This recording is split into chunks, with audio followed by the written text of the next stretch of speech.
by People G2, a nationwide leader in background checks and employment screening solutions.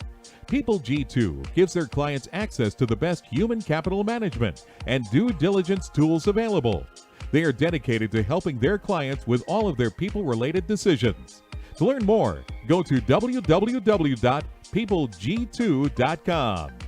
Talent Talk centers on the topics of talent recruitment and management, leadership development, company culture, and employee engagement. These are all timely topics for CEOs, entrepreneurs, HR professionals, and business leaders. We hope that as you tune in to listen each week, whether to the live broadcast or to the podcast on iTunes or iHeartRadio, that you hear something you can take away that will help you grow and impact your career in a positive way. And now, here's the host of the Talent Talk Radio Show, the founder and CEO of People G2, Chris Dyer. Hey, good afternoon and welcome back to Talent Talk. Thank you so much for tuning in here today. Whether you happen to be coming in live or maybe you're listening after the fact on our podcast, we really appreciate you being here. And we have, I have two fantastic guests lined up that are going to help us talk through all of our leadership, management, sort of talent related questions and issues, and really hopefully point us in the right direction on what we should be thinking about for the rest of this year and beyond. So many of our guests have provided to us this fantastic stories around what we should be thinking about, how we can overcome adversity, how we might pivot and find a new business, or maybe just find what we really love to do. A lot of those stories are in my first book called The Power of Company Culture. So if you're looking for your next read, I would love to have you check that out. You can find it wherever you buy your books online. And certainly would love to have you go to talenttalkradio.com and subscribe there, or wherever you find your podcast, Spotify, Stitcher, iTunes, iHeartRadio. We're everywhere. There's no excuse not to know when the next episode is up and ready, but you got to go subscribe so that, technology can do all the work for you and you can just be lazy and then have it pop up there on your phone like I do. So we also love to kind of live tweet all the best lines, all the best comments, maybe links to books and profiles. And we do that all on Twitter. So go to @PeopleG2, follow that account or follow the hashtag Talent Talk. And my social media guru, Angela, is there actively putting our best little bits of information there live. And even if you aren't listening live, you can go back to it. You can look at it. You can comment. You can ask questions to myself or the guests. We love to keep the conversation going. And some of our best interactions with you, the audience, have happened there. So thank you so much for that. All right, let's go ahead and get to who my guests are today. My first guest today is Keith Jackson. He's the managing partner of, and I'm not sure if it's eTech or if it's ETEC, but I'm going to assume it's eTech, but we'll find out here. eTech is fine. eTech Consulting Group. There we go. And then my second guest after the commercial break will be Mark Ensign, the big cheese at Loudmouth. So let's go ahead and get started with Keith. Welcome to the show. Thank you, Chris. Appreciate the opportunity. Absolutely. So maybe tell everyone how you're doing today, where you're calling in from, and what's important for us to know about you and your work as it relates to our conversation today. I'm calling in from Southern California, from the Inland Empire, the city called Ontario. Not too far from me. That's great. Great. And I think the way this really relates to the conversation is the fact in my business, we are management consultants for the largest fully integrated multinational oil and chemical companies. So historically, we've worked with them in person, consulting at their facilities to help them, what I'd like to say, keep them from blowing up the world. So in the COVID-19 era, a lot of that has been put on hold, although a lot of the work we do for them are regulatory. So we've had to come up with unique ways to still perform the functions to help them to continue to operate safely. Well, that sounds like some really important work that not only crosses over from compliance to people to, I don't know. It sounds like a fun challenge and maybe a little scary at the same time. So how did you get involved in this? How did you, land in a position where you're helping us not get blown up?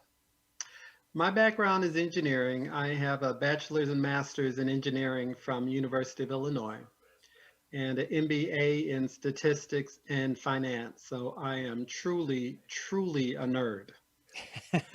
So my first job out of college was working for a large oil company, Amoco Corporation, which is no longer there. So I worked my way through the organization and ultimately landed in a position in process safety and risk management. So I know you've been involved with a number of international projects as well. And, over the years on 4 continents, which is quite impressive to have been worked in so many different places. It's certainly a goal of mine to live somewhere else for a few years. And here you've done it already on 4 continents. So that's really impressive. What are some of the countries that you worked in that kind of started some of your travel adventures there? I started really in the early 90s on a project when I was with Amoco in Milford Haven, Wales. It was quite interesting, and I was in the audit department at the time, and that sort of piqued my curiosity. But since then, I've done work in Canada, 6 projects in China, 3 in Japan, Costa Rica, Indonesia, Italy, Malaysia, the Philippines. So wherever, I just love to go and see how other people live. Well, it sounds, for some people, they might be worried about that. To me, that sounds like a really fun adventure. So, Yes. have there been some really distinct challenges or distinct differences that you noticed or had to overcome as it relates to working in completely different cultures and different continents and different contexts? Yes, there are significant cultural challenges. And since we are very isolated here in the United States, oftentimes we don't fully appreciate what's going on, especially when visitors from some of those cultures come to our shores. One, I spent time in Indonesia, in their capital city, Jakarta, and a city called Merak, where the project was. Indonesia is the largest Islamic republic in the world with over almost 300 million people. It's huge. So being in a culture like that was really quite interesting. And some little things like it's an absolute insult to show the bottom of your shoes. So needless to say, in the office, you're not gonna fold your legs and show the bottom of your shoes. Oh, okay. Or even if you're engaging with a single female Muslim coworker, normally in the United States, we shake everyone's hands, but that's not exactly kosher, if you will. Right. Yeah, and that can really bring up, you have to try to figure out how to do your work, how to bridge the language barrier, but then you start adding in customs, right? Whether those are religious customs or they're just country customs. This is probably something far less difficult to deal with. But when I was in Russia, I kept trying to shake people's hands across their doorway. They would open their door and you reach your hand out to shake, or in some regards to hug. And it's just sort of an old custom never to greet across the foot of the door, right? You needed to be come in the house or come out of the house, and then it was okay to do your greeting. But it was an old sort of bad luck wives' tale kind of a thing, right? That and they could see the terror in their eyes when I'm trying to shake their hand across the door, and they didn't want to insult me, and at the same time they didn't want bad luck, right? It was like, if you believe that walking under a ladder was going to cause you 7 years bad luck, and here everyone's walking under the ladder, you kind of would freak out a little bit. So yeah, I certainly understand some of those fun or not so fun challenges at times when we forget things don't always work the same way we're used to. Oh, exactly. How long were you in Russia, and what city were you in? So I went to Russia 5 times over an 11-month period, flying into Moscow first, and then making our way down into the Golden Circle area to a town called Vladimir, and then just beyond that to Suzdal.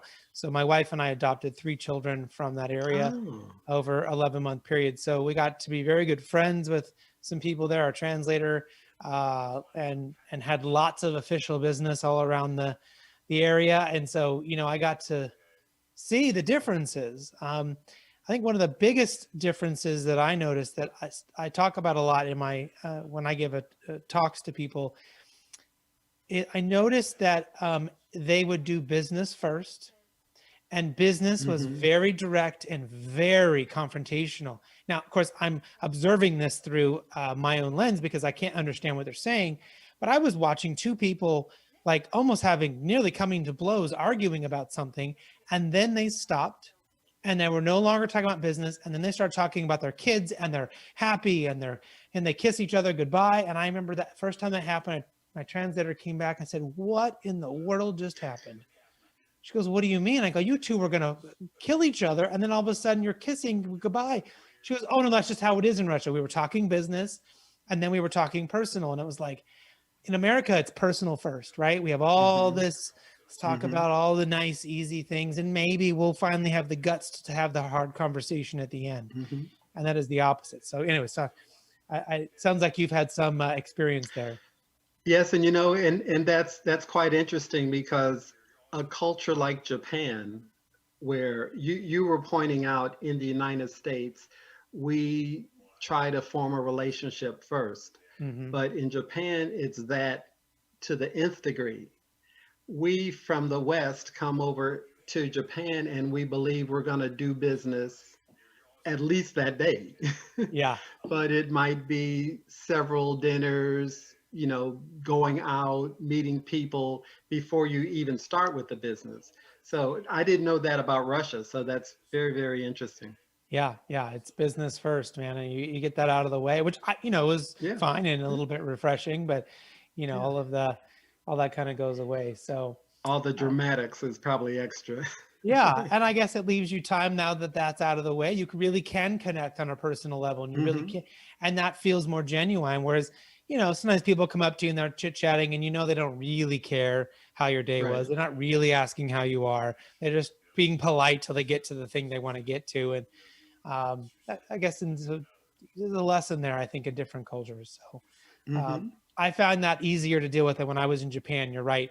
The very long courting process. It was like, don't we trust each other yet? Can we get there? How many more days? No, sorry. How many more beers? How many more, how many more things do we have to do until, now we can talk business and mean it. So, yeah. So I know you spent 2 years in Venezuela as well with your team of 4 on a bit of a collaboration with a major U.S. oil company and National Oil of Venezuela. So when you work overseas for a long period of time, how do you select the team to work with? How do you deal with those challenges and talent issues? The team is everything, especially on a project like that. So just a little bit of background about that project. In the early 90s, Venezuela found a very, very significant crude oil find in what they call the Orinoco Belt.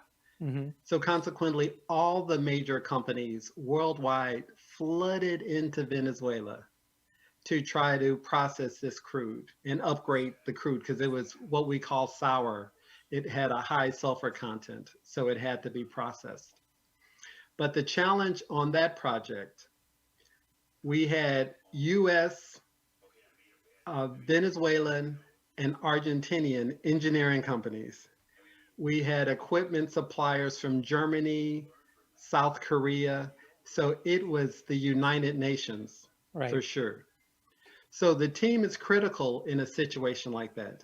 You have to have a team that's accustomed to working in a multicultural environment and are conscious of the differences in the cultures. So we're not constantly offending people that impact the effectiveness of the work. So that's the big thing I look for, people who can work effectively with people of all cultures, races, sexes, and everything, just to ensure that the project flows efficiently. Now, did you typically have to communicate on a common language and using English, or was that sort of force you into, having to learn other languages? I mean, beyond asking, for a beer or where the bathroom is. English is the language we use for a lot of reasons. It's an international language of business. Right. And so oftentimes I would have a translator. But an interesting story in Venezuela, my assistant, who was a chemical engineer, she was a Mexican national. So she worked with me for probably the first 6 months. And it was so crazy because, like what you were sort of describing with the Russians, in the risk assessments that I facilitate, there might be 20, 25, 30 people in the room. So you have people representing all these entities speaking their own language within themselves. So you almost hear fights breaking out. And then at the end of this 20 minutes litany, they say, oh, it's okay. I need more than it's okay to document these regulatory required records. So can you at least tell me some of the discussion? So that was incredible. But I remember the biggest thing was Laura Gailey was her name. And she told me after the second day that, Keith, I don't know what the heck they're saying. I said, aren't you speaking Spanish? So that just emphasized the differences for me within the subcultures, that Mexican Spanish is different than South American Spanish, is different than Puerto Rican Spanish. It's different than what they speak in Spain. Right. So that just added another thing. Right. Right. Yeah. Of course, Portugal is Portuguese, and Brazil is Portuguese. And but yeah, you're right. I mean, I learned Spanish in school, but I learned Spain Spanish.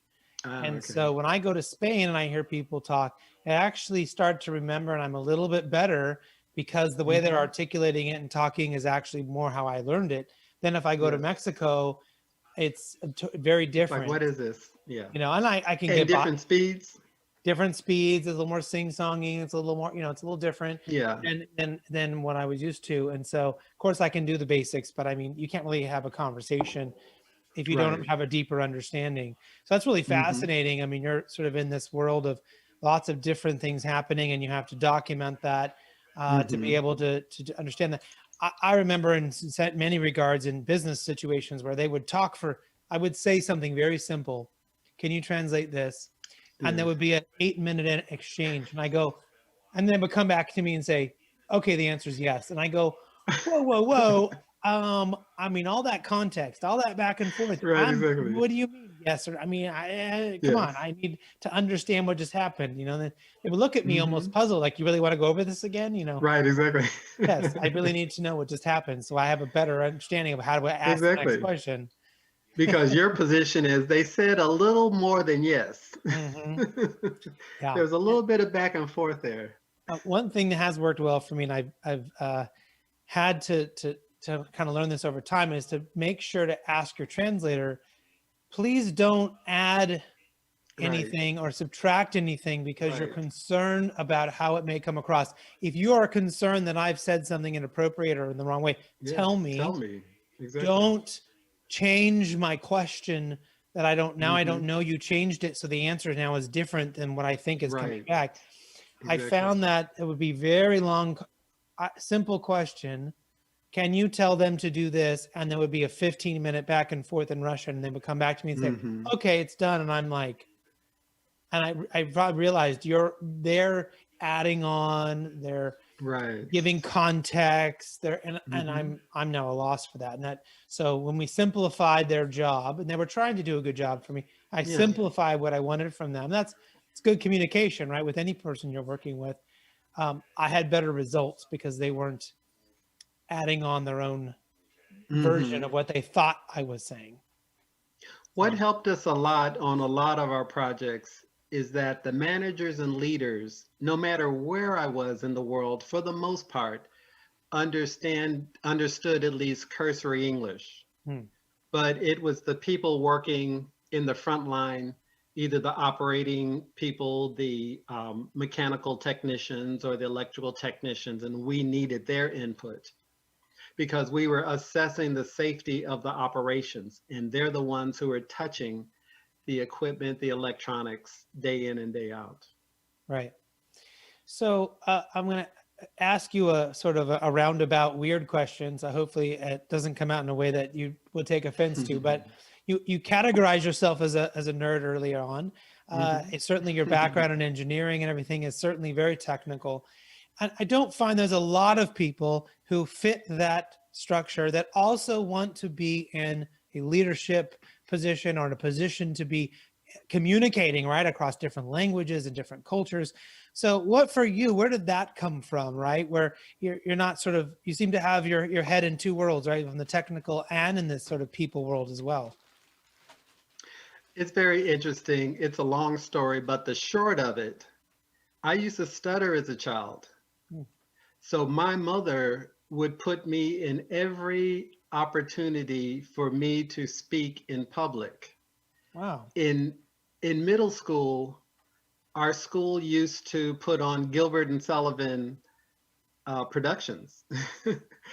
My 8th grade year, I took a major role, a singing part, which was like, I thought I was going to die, literally. But that sort of started me off in appreciating the importance of public speaking. Right. So when I graduated from middle school, I was a class officer and spoke in front of about 200 people. By this time, my stuttering has gotten way better. And in high school, I attended one of the largest high schools in America at the time, over 5,000 students. And I was a class officer, and I spoke in front of about 2,500 people. So I started my journey very early on, understanding the importance of effective communications in being a good leader, a good business owner, and even a good employee. Well, it's a fascinating answer, and I really, really appreciate you, sort of giving us that context. There was so many times on this show that people have pointed back to their parents, to their grandparents, or someone early on in their life, sort of setting a direction for them. And maybe your mom had no foresight to know where that might take you, but for you to have such a technical mind, but her to give you that exposure, then kind of gave you a whole new set of tools to take into the world. So Yes. I want to make sure we ask you our last two favorite questions. And the first one is there a book that you're reading right now that you might share with us? One of my favorite books of all times, and I just keep on reading it and reading it. One is the Bible. 2 is the 21 Irrefutable Laws of Leadership. I learn from that every day. Oh, that's great. And that sort of creates my mindset about leadership. And we'll put that book out on Twitter in case you need to find it and need access to that. If you want to read the Bible, I'm sure you know where to find one of those. And and the last question is how can people find out more about you or reach you, especially if they need help not blowing themselves up in a oil-related, gas and oil-related situation? Well, what's the best way for them to find out more about you? People can find me on LinkedIn, and I believe you all have the LinkedIn, just Keith Jackson, or you can go to my website, etechconsulting.com. Yeah, you might want to go to eTech or type in Keith Jackson eTech, because there might be a few Keith Jacksons on LinkedIn. There are a plethora of Keith Jacksons. All right. Well, Keith, thank you so much for being our guest today on the show. Brought in some great insights, and I love talking to you about all the travels and your great work. So Thank you. Thank you, Chris. I appreciate the opportunity. Thank you. All right. We'll be right back after this quick commercial break, and we'll bring in our next guest, Mark Ensign.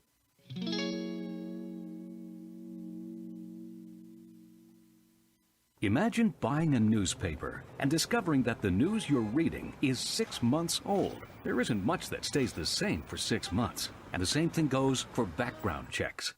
In a time when so much outdated information is being passed around, it's good to know that People G2 offers something different. At People G2, we provide today's intelligence, not yesterday's news. Our value-added approach offers you a fully FCRA-compliant solution that includes up-to-the-minute information. By combining industry-leading technology with old-school human investigation, People G2 is able to give you information that is accurate right now, delivered quickly through our online system, or integrated with your HR system. So ask yourself, are you comfortable working with old news, or are you ready for a different kind of background check company? Visit peopleg2.com or call 800-630-2880. That's 800-630-2880 or peopleg2.com. Welcome back to the Talent Talk Radio Show. In case you missed my first guest, Keith Jackson, we will have his interview as well as the one coming up here up on our podcast. You can find that on Spotify, iHeartRadio, iTunes. You can go to talenttalkradio.com.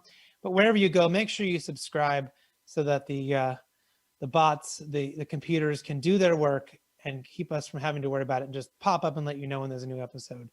That way you don't miss one. So really excited to bring in my next guest, Mark Ensign. He is, and I love this title, The Big Cheese at Loudmouth. So I love the play on words there. And don't forget, you can follow us on Twitter as well. All the best topics, all the best one-liners, quotes, and links to anything we talk about here during the interview will be at peopleg2 on Twitter, or follow that hashtag Talent Talk. But Mark, let's go ahead and bring you in. Welcome to the show today. Hey, Chris, how you doing? It's great to see you. Great. So why don't you tell everyone about yourself, the work that you're doing, and what's important for us to know about you for our conversation today? Sure. Let's see. So I own a personal branding agency, and we work mostly with entrepreneurs and small to medium-sized businesses. And usually we work with those who feel they're in either a very competitive market or they're trying to sell a commoditized product or service, and they're just looking to stand out from everybody else in their industry. Which is really hard to do in a commoditized market. I mean, it's, Yeah. I think it was Elon Musk who said, it's like if you go into a really competitive market, you can't just be a little bit better than the best. Though you're the biggest players in the industry, you have to be remarkably better or remarkably more noticed. You have to do something pretty gigantic. Because people will just pick the biggest brand, right? I mean, why go to the little hole in the wall drive-through when you could go to McDonald's or you can go to Burger King or whatever it may be? The people. So I'm sure it sounds like a fun challenge, but a challenge nonetheless to help your clients. Absolutely. Nobody goes to nobody makes a special trip to the store to buy RC Cola. Right. They're all there to buy Coke. So I know that you work with these companies in these hyper-competitive and commoditized markets to really differentiate themselves. So with that in mind, should leaders of organizations concern themselves with their personal brand? I mean, do you think the average leader should be thinking about that, or is this something reserved for the business owner or the CEO? Sure. So at its face value, there's really not anything. There's nothing out there that's really that incredibly original. Like, we all have competitors. If you're an accountant, there's you could throw a rock and you can hit a dozen other accountants. If you're selling a widget, there's a million other people that are selling the same widget that are as good or better. Can't compete against is the actual people. If you have really good people that are positioned as experts in their industry, people that really stand out, people that have a fantastic personality, or they're out in the forefront of the industry, leading the industry, that's something that's incredibly difficult to compete against, almost impossible to compete against, because you can't compare. It's comparing apples to oranges when you're trying to compare people and personality and all that other stuff. And so when you look at a company, whether big, small, you look at some of the most successful companies in the world, and there's always like a face behind it. There's that Steve Jobs or the Elon Musk or the Oprah Winfrey or the Tony Robbins, or there's that face behind it that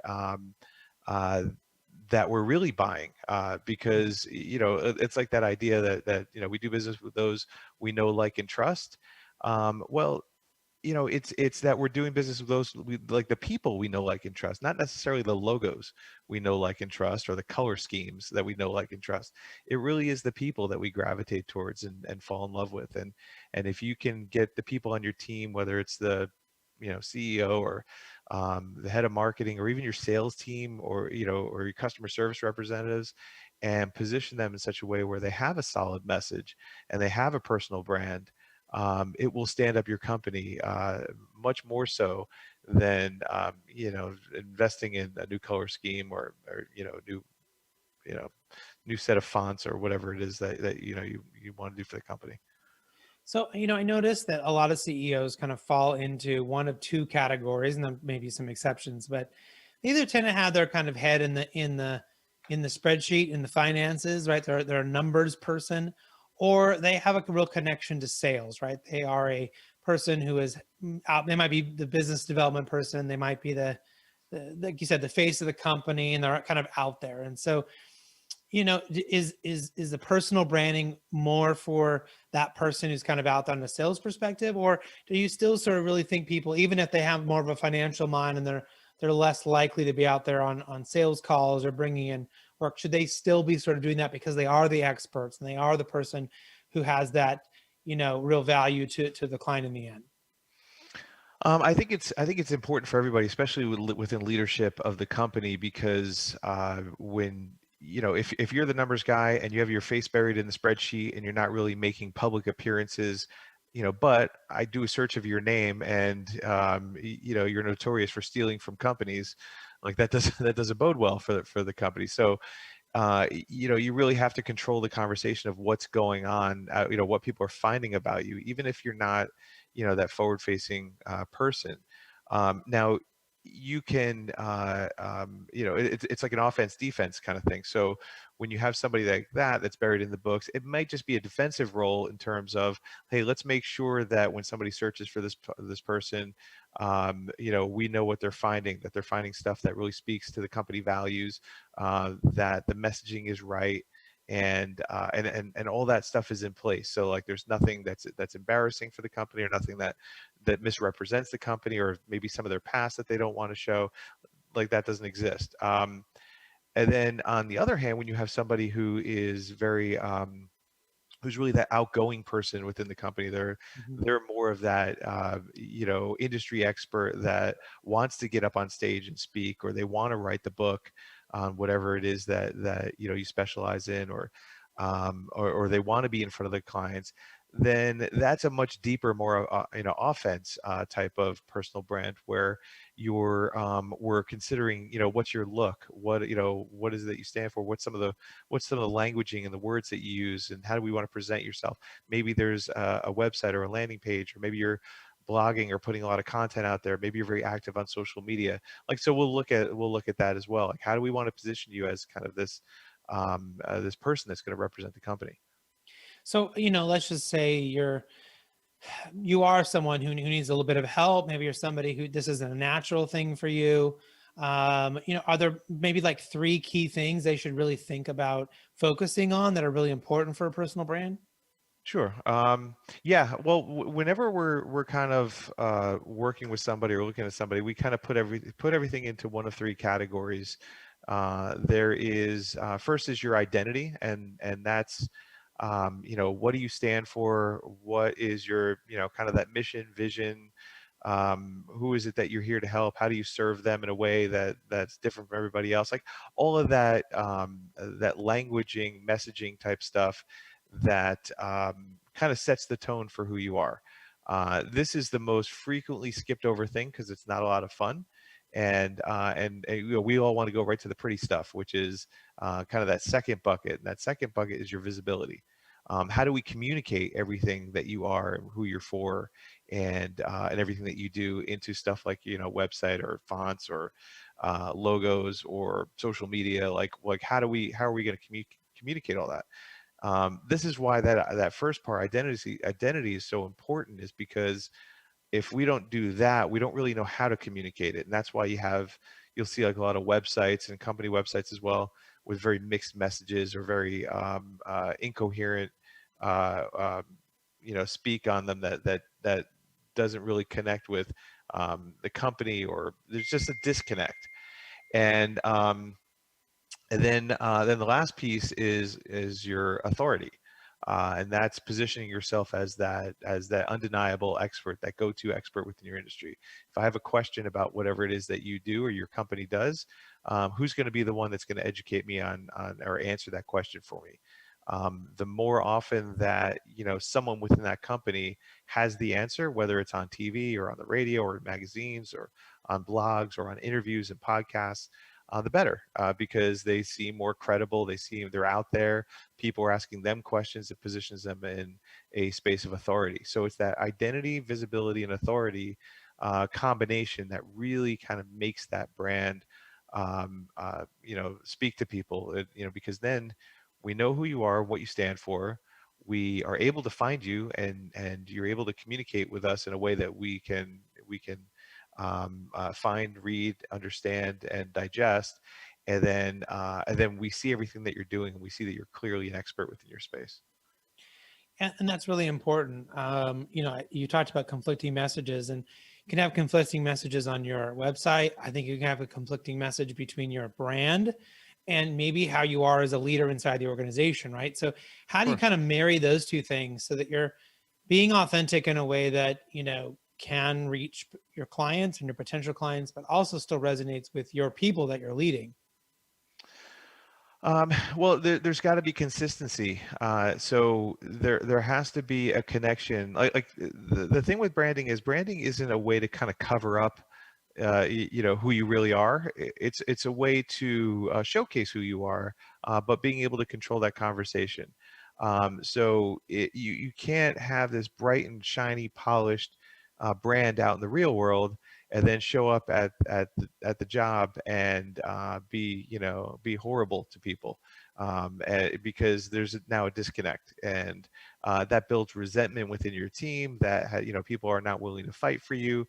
They don't want to listen to you. Like, if he lies about this, what else does he lie about? There becomes a disconnect in who you are as a leader, based on what you're actually putting out there.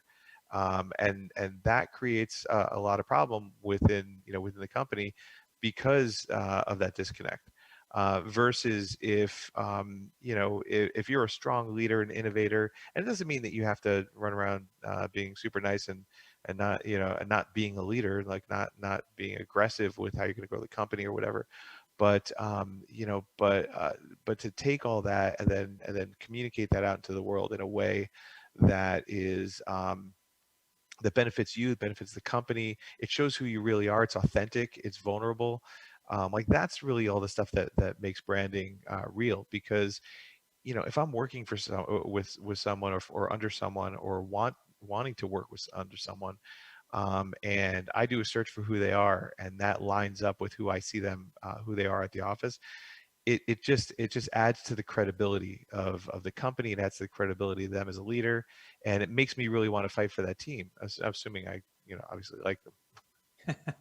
Well, and you bring up a good point that branding can also have such a huge impact on maybe your next job, right? Or your next engagement, things that maybe you hadn't thought about. Maybe you want to put a brand out there because you're trying to get more clients, but you may not be in that job forever. You may not own that company forever. You may not, be in that same position. So branding can have so many other sort of applications. I noticed when we've paid attention to that, for me, like, other things have happened that I just never would have expected, right? Where people start asking you to comment on things or to be a part of things because you're now kind of being seen in a different light. One thing that I imagine you have to think about and or work with your clients on is this idea of imposter syndrome, right? Because I think it's really easy to say, we're going to put this brand out. We want you to say these words. We want you to really focus on these things and not those things. And for people, I think it can take them a little time to feel authentic about that, even if it is all truthful, but it's just a different way for them to think about themselves. Do you run into that as a challenge, and is it something you have to kind of help coach them through? Sure. Yeah, of course. In fact, anybody that doesn't show up on my front door with at least a little bit, feeling like at least a little bit of being a fraud, is probably someone who is an absolute fraud. Like, I think the people that that don't have a little bit of that fear, are people that are hiding something. Like, I think, I don't care who you are, there's always a little hint of being a little fraudish, as like is what I kind of call it, where there's a little bit of insecurity about it. Which is why I think with branding, it's such a great opportunity to showcase some of that vulnerability, so showcase some of that authenticity. Because the truth is that the second that we realize that you're not perfect, we love you even more, because you're human. You're one of us. You've made a mistake. You owned something. You owned up to something. It's so valuable to to be able to see somebody like an Elon Musk or an Oprah Winfrey or whoever it is as a human being. It's so valuable for their brand and for our connection to them. And so when they do have those human moments, we buy into it. It's not like we're sitting around going, Oprah's a fraud because she made a mistake. Like, we're like, thank God she made a mistake. Now we know that she's not perfect. And the same is true for CEOs of the company. When a CEO is able to, show up at a meeting and say, hey guys, you know what, I really screwed this one up, and here's what happened, and here's what I thought, and here's what I did, and I want to apologize to you guys for having made a wrong turn here, but here's what we're going to do to fix it, and like, you own it up to it instead of blaming everybody else in the room. You will have people that will just embrace that leader so much more. And same thing with employees. It's usually when when members of your team are, they made a mistake and they try to hide it, or they try to blame somebody else. They get defensive. They get weird about it. It's really those who just say, okay, here's what happened. What do we do about it? Let's dig in. Let's see if I got some ideas on how we can fix it. And then you jump. So, I think one of the things I noticed about people that are getting vulnerability right and that are kind of able to use, to your point, that to somewhat of a success, right? That, hey, I made a mistake. Hey, I'm going to own up to it. But is it still generally they're doing a pretty good job? They're pretty kick butt. They're pretty much a rock star, but they're doing a good job. But then they're trying new things and they're stretching themselves and they're trying to learn something new. And then when they reach that, oh, that didn't work, or geez, I really messed that up, then they can go back and be vulnerable and say, here's what I learned and here's what happened. Which I think the reason I'm being kind of clarifying this is I have seen other people that just walk around and tell everyone all the stupid things they did all day and don't ever seem to fix it, right? And they don't ever seem to learn from it.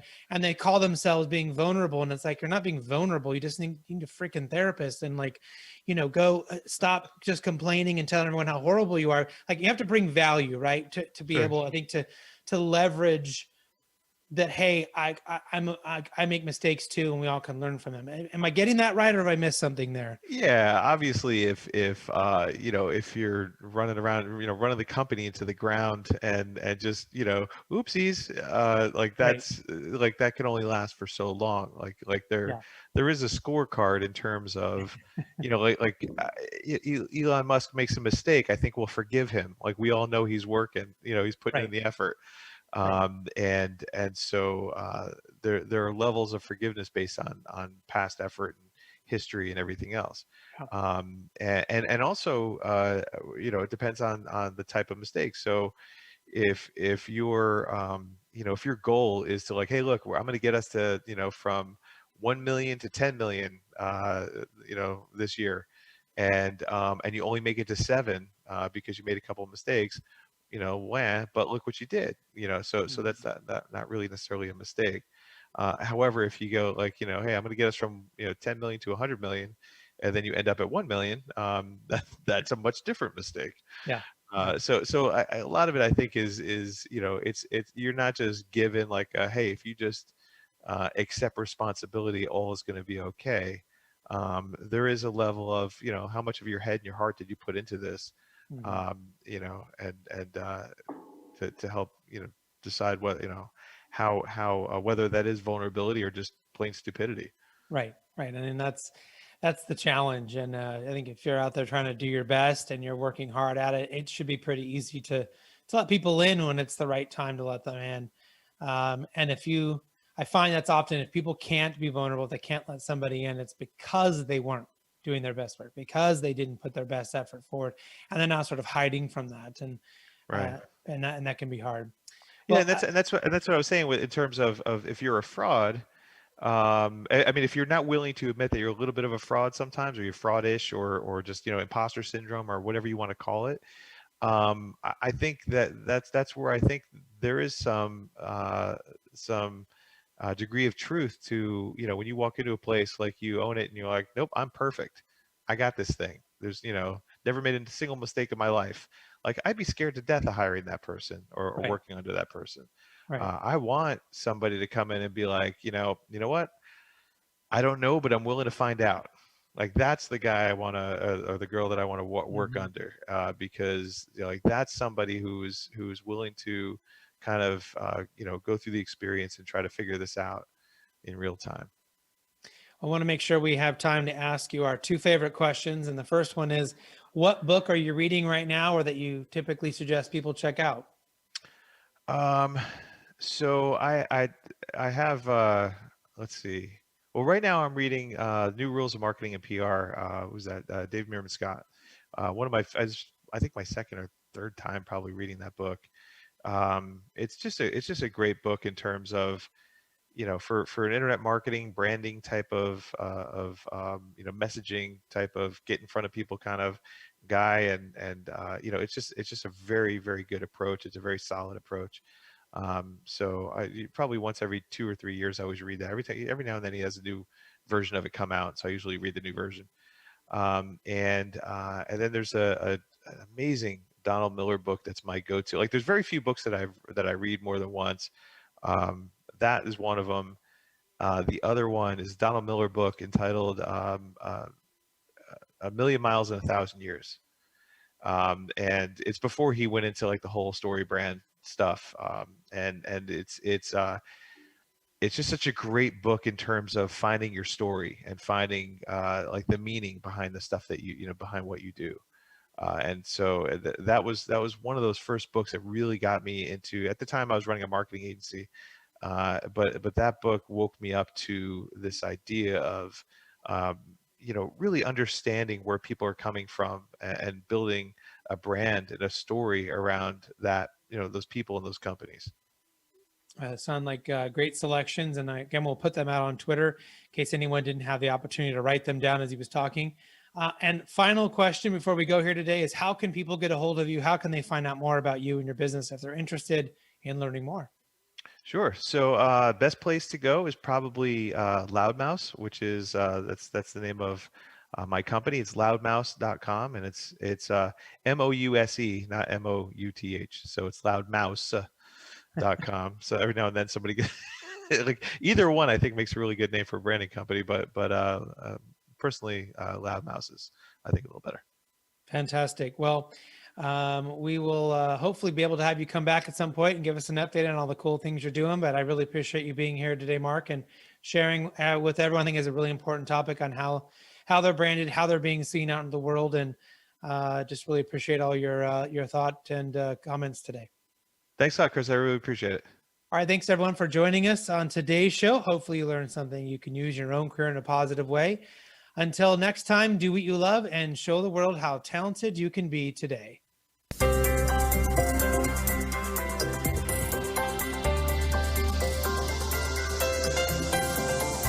You've been listening to Talent Talk Radio, brought to you by People G2.